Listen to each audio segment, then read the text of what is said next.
Buena Costumbre es actualidad y opinión con el respaldo informativo de Sabes.cl.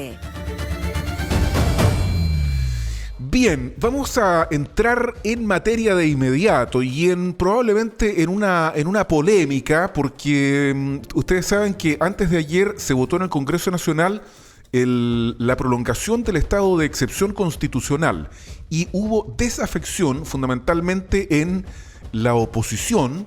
Hubo 12 parlamentarios de la oposición que votaron en contra, 12 diputados, y una senadora, pero en este caso oficialista, Fabiola Campillay, que fue el único voto en contra en la Cámara Alta respecto de la prolongación del estado de excepción constitucional para las provincias de Arauco, Biobío y la región de la Araucanía.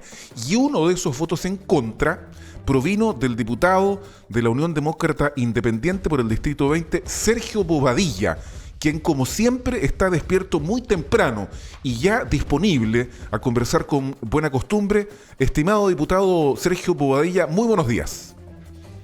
Buenos días, Álvaro, y mis agradecimientos por la invitación para compartir con los auditores de Buena Costumbre algunos minutos, pero no sin antes felicitarlos por el programa, porque creo que se ha ido ganando un espacio importante de sintonía en la región, y creo que eso da cuenta de que estamos frente a un programa serio, responsable, pluralista, que es muy importante. Así que mis sinceras felicitaciones por el desempeño del programa y de ustedes los conductores, porque son ustedes los que permiten de que muchos ciudadanos se conecten al programa y da cuenta de la adhesión que están teniendo. Así que felicitaciones por el éxito logrado hasta el momento en el programa. Y que se conectan muy tempranito por lo demás, diputados. Muchas gracias por sus palabras y entremos en materia de inmediato. Usted fue uno de los votos de oposición que votó en contra del estado de excepción constitucional, que hoy en día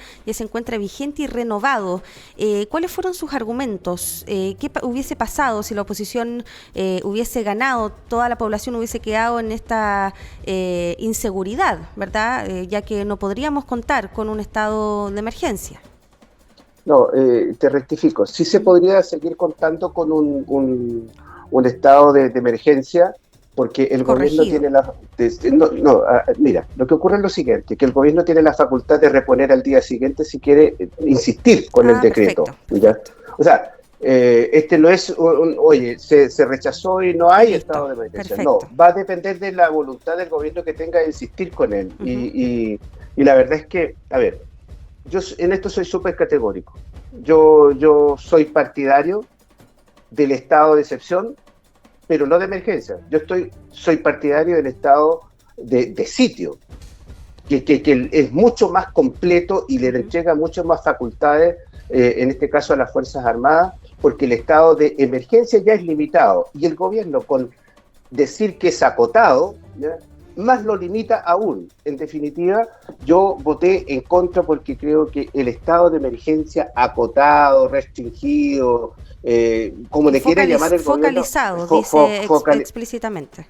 Focalizado, en definitiva, es total y absolutamente insuficiente. Yo aspiraba a que efectivamente fuera un estado de emergencia completo, sin apellido, de tal manera que no dejemos en la indefensión más absoluta a todos los habitantes y ciudadanos que viven al interior de los territorios, porque lo que ha insistido mucho este gobierno es que el estado de emergencia acotado, ya, o como le quieran llamar, está restringido única y exclusivamente a los caminos principales, a las carreteras. Y la pregunta que yo me hago, ¿qué pasa con todos los ciudadanos que viven al interior de estos territorios, donde efectivamente están operando los narcoterroristas? Quedan en la más absoluta indefensión. Por eso yo voté en contra y lo seguiré haciendo en la medida que el gobierno no corrija esta determinación que es a media. Yo espero y quiero que el gobierno utilice todas las herramientas que el Estado de Derecho le entrega para combatir frontalmente el narcoterrorista y no a medias como lo está haciendo al día de hoy. Diputado, sin embargo, tenemos que establecer algunos puntos. Primero, la senadora de su coalición, no es de su partido porque es senadora de Evópoli, Carmen Gloria Aravena, que es senadora precisamente por la Araucanía, hizo una defensa del accionar del gobierno, cambiemos eso en realidad, sostuvo más bien que el estado de emergencia que se estaba implementando en la región de la Araucanía, de donde ella es representante, no tenía ningún carácter de acotado. Es más, acogió la tesis del gobierno, que hay que reconocerlo, ha sido levantada en esta pasada nomás, porque al principio siempre se hizo mucho hincapié, se resaltó que se trataba de un estado de emergencia acotado, solo destinado a las carreteras, a pesar que aquí en Buena Costumbre, diputado, siempre dijimos que el decreto no restringía en absoluto la facultad de las Fuerzas Armadas para desplegarse en plenitud, con todas las facultades que le otorga el estado de excepción constitucional. Esta misma tesis fue cambiada, o sea, fue asumida por el gobierno en esta pasada, y también la senadora Carmen Gloria Aravena sostuvo que no había ninguna restricción, que las Fuerzas Armadas, dijo ella, estaban desplegadas en todo el territorio objeto de este estado de excepción constitucional. Entonces, esta postura de la senadora Aravena, que por lo demás fue compartida por todos los senadores, salvo los que se abstuvieron, pero que no tuvo ningún voto en contra en el Senado. Solo votó en contra Fabiola Campillay. No es la misma que la suya. La senadora Aravena dice que no hay limitación al accionar de las Fuerzas Armadas en la Araucanía y en las provincias de Biobío y Arauco. Álvaro, a ver, yo por cierto respeto la opinión y la decisión de la senadora, pero no la comparto. No la comparto en absoluto. O sea, yo lo que tengo en antecedentes es algo totalmente distinto a lo que ella tiene. A lo mejor en la Araucanía puede estar ocurriendo eso, pero no en Arauco. Y lo que ocurre aquí, Álvaro, yo diría que va más allá de decretar el estado de emergencia y el despliegue de las Fuerzas Armadas. Aquí lo que falta es un respaldo político total y absoluto al trabajo de las Fuerzas Armadas en el territorio. Y lamentablemente por una cuestión ideológica, este gobierno no ve a las Fuerzas Armadas como un aliado para combatir al narcoterrorismo, sino que los ve como adversarios. Y eso se queda de manifiesto en que no le han entregado el respaldo político que se necesita. Y eso también queda de manifiesto, por ejemplo, Álvaro, en que el Instituto de los Derechos Humanos, porque los militares dicen los persiguen, los procesan y los llevan a los tribunales, pues. Porque el Instituto de los Derechos Humanos está más preocupado, ¿me entiendes?, de los narcoterroristas, de los derechos humanos de los terroristas, que de la función y el respaldo que le tienen que dar a las Fuerzas Armadas. Lo propio ocurre, y aquí lo tengo que decir, con el Ministerio Público, que es muy diligente para perseguir a 2 infantes de la Armada, pero no demuestra la misma diligencia para perseguir a los narcoterroristas que están operando en el territorio. Entonces, aquí las Fuerzas Armadas se sienten, y no lo van a decir públicamente, se sienten sin ningún respaldo. Pues. Aquí el Instituto de Derechos Humanos los persigue, el Ministerio Público los persigue, y el gobierno mira para el lado. Entonces, ¿qué respaldo sienten las Fuerzas Armadas para desplegarse efectivamente y combatir frontalmente a estos delincuentes que están operando en el territorio? Ninguno, pues. Porque sienten también la amenaza, y esto hay que decirlo, Álvaro, que si actúan, los van a procesar y los van a dar de baja, pues. ¿Y quién los defiende? No los defiende nadie. Entonces, aquí no basta solo con decir de que vamos a decretar estado de emergencia y que las Fuerzas Armadas se van a hacer cargo de este. No, es un poco más que eso. Entonces yo digo que por una cuestión ideológica, este gobierno en particular ve a los funcionarios de las Fuerzas Armadas como adversarios y no como aliados para combatir a los narcoterroristas, como debiera ser. Sentir que realmente el gobierno está del lado de las Fuerzas Armadas, que les entrega el respaldo político decidido, les entrega los elementos necesarios para combatir a los narcoterroristas, pero eso no ocurre. Entonces, mientras este gobierno no cambie su postura, difícilmente vamos a derrotar a los narcoterroristas. Diputado, ¿y su postura, el gobierno tendría que cambiar la postura necesariamente discursiva o tendría que cambiar una postura constitucional como decretar estado de sitio? ¿Cuál sería esa postura? ¿Es mero discurso del respaldo? ¿Dónde lo ve usted?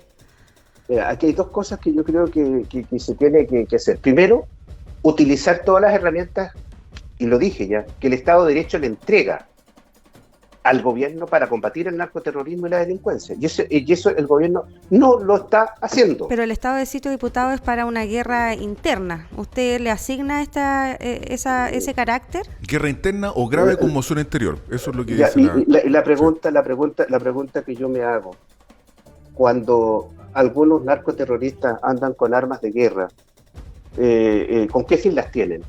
Le han declarado la guerra al Estado de Chile, pues le han declarado la guerra al Estado establecido. Pues entonces nosotros vamos a ir a combatir como este gobierno lo está haciendo, con las manos atadas de Carabineros, sin poder disparar, sin poder defenderse, porque si se defienden, los procesan, como ocurre con los 2 infantes de Marina. Entonces, yo digo, aquí tenemos que combatir en igualdad de condiciones a estos narcoterroristas, porque si no le damos las condiciones a las policías y los carabineros, van a seguir operando y van a seguir apoderándose del territorio en que hoy día están insertos.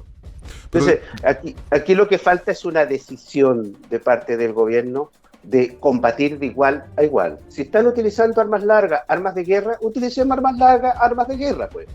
Y no con pistolas de agua como hoy día lo está promoviendo el gobierno. Bueno, no son pistolas de agua. De hecho, ¿cómo se llama?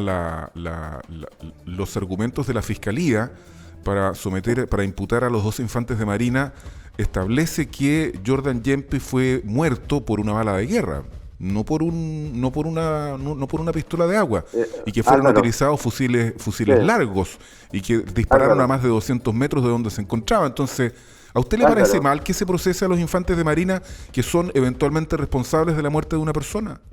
A mí lo que me parece mal es de que el Ministerio Público no procese a los narcoterroristas. Yo me pregunto, Álvaro, ¿cuántos delincuentes de estos están operando en la provincia de Arauco y Araucanía? ¿Cuántos de estos narcoterroristas han sido procesados y condenados? No, muy poco, menos del 5%. Muy poco. Entonces, la pregunta es la siguiente. O sea, ponemos el énfasis en que hay que procesar a los marinos y no ponemos el énfasis donde realmente hay que ponerlo, en procesar a los narcoterroristas. Entonces, yo digo, basta de discurso, basta de buenas intenciones, tenemos que pasar a las acciones y por eso creo que es indispensable decretar estado de sitio. ¿Para qué? Para que las Fuerzas Armadas tomen el control de este territorio con todas las facultades. Y si hay que combatir frontalmente con armas de guerra, hay que combatirlos, porque ellos están combatiendo con armas de guerra a las policías, y ellos están combatiendo con armas de guerra a las Fuerzas Armadas. Hay que preguntar, solo hay que ver qué es lo que ocurre en Quidico, Álvaro. Son 74 casas quemadas, el pueblo completo. Mira, pero María José tiene una pregunta. Sí, diputado, más allá de las medidas de coacción que pudiese tomar el gobierno, un eventual estado de sitio, desde su posición y también desde su partido, ¿hay otras iniciativas que intenten solucionar un conflicto que es mucho mayor también en la zona? No solamente es una zona donde ocurre violencia, sino que también es una zona totalmente empobrecida, y por eso también el gobierno ha impulsado otro tipo de plan que no tiene que ver con el estado de emergencia ni tampoco con otro estado que permita una mayor coacción de los militares, que es el plan Buen Vivir, que es un plan integral que también soluciona los problemas con las comunidades que habitan en el territorio. ¿Existe respaldo político de su sector, al menos con ese plan Buen Vivir, que es como la otra patita que tiene el gobierno para poder solucionar los problemas que acontecen ahí en la macrozona sur? ¿Sabes qué? Mira, mi opinión respecto del tema es el siguiente. El plan de Buen Vivir yo creo que es un buen plan, es una buena intención, es una declaración de buenas intenciones por el momento, porque todavía no lo ponen en práctica al 100%. El problema no es con las comunidades pacíficas, el problema es con los narcoterroristas que operan, y los narcoterroristas tú no los vas a combatir con un buen plan como este, sino que debemos combatirlos de igual a igual, y ese es el tema que este gobierno no lo ha querido asumir. Piensa que con entregar tierra y entregar recursos a las comunidades se resolvió el problema, cuando Yaitul ya ha hecho llamados explícitos, ¿me entiendes?, al enfrentamiento. Entonces, yo digo, el plan de Buen Vivir, bienvenido es, pero eso debe ir acompañado con una acción policial que permita, ¿me entiendes?, detener y procesar, ¿ya?, a todos estos delincuentes que le han cambiado la vida a muchos chilenos en la Araucanía y en la provincia de Arauco. Y ese es el tema. Si nosotros nos focalizamos única y exclusivamente en entregar tierras y beneficios a las comunidades pacíficas, el problema no lo vamos a resolver. Claro, el problema son los narcoterroristas. Diputado, con respecto, y la última pregunta, pero ya se nos acabó el tiempo, al Plan Nacional de Seguridad que fue anunciado este jueves por el gobierno y que busca justamente coordinar acciones para poder combatir la violencia y la delincuencia en todo el país, porque hay una sensación de inseguridad que es a nivel nacional. ¿Hay también respaldo político de su sector? ¿Qué piensa al respecto de este Plan Nacional de Seguridad? Todo lo que implique dotar a las policías de herramientas tecnológicas, recursos humanos, todo lo que sea necesario, vamos a estar siempre con nuestros votos disponibles y vamos a apoyar fervientemente iniciativas como esta. Pero estas iniciativas que se anuncian deben concretarse en hechos concretos, y si eso no ocurre y nos quedamos solo en el discurso, como lo que ha venido ocurriendo durante estos meses de gobierno, yo creo que no vamos a llegar a buen fin. Aquí lo que el gobierno debe y tiene que hacer es llevar a las acciones todos estos anuncios. Y si hay que legislar para dotar a las policías de los elementos necesarios para el combate del narcoterrorismo y la delincuencia, va a contar incondicionalmente con nuestros votos el gobierno. Pero si esto no es así y solo se quedan en el discurso, tengan la certeza de que por lo menos con mi voto no van a contar en algunos proyectos que vienen y que no impliquen respaldar con recursos y tecnología a las policías. No voy a estar disponible. Okay.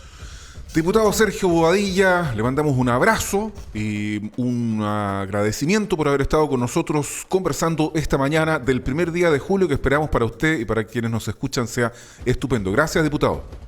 Álvaro, solo un pequeño aviso. Tuve una importante reunión con el alcalde de Hualqui la semana pasada en relación a Camposanto y sus alrededores. Espero que tengamos novedades concretas en el futuro inmediato. Por lo menos mostró muy buena disposición y espero que las necesidades que tiene ese sector se vayan resolviendo prontamente. Que haya un abrazo grande. Agua potable. Muchas gracias, diputado. Un gran abrazo. Un abrazo.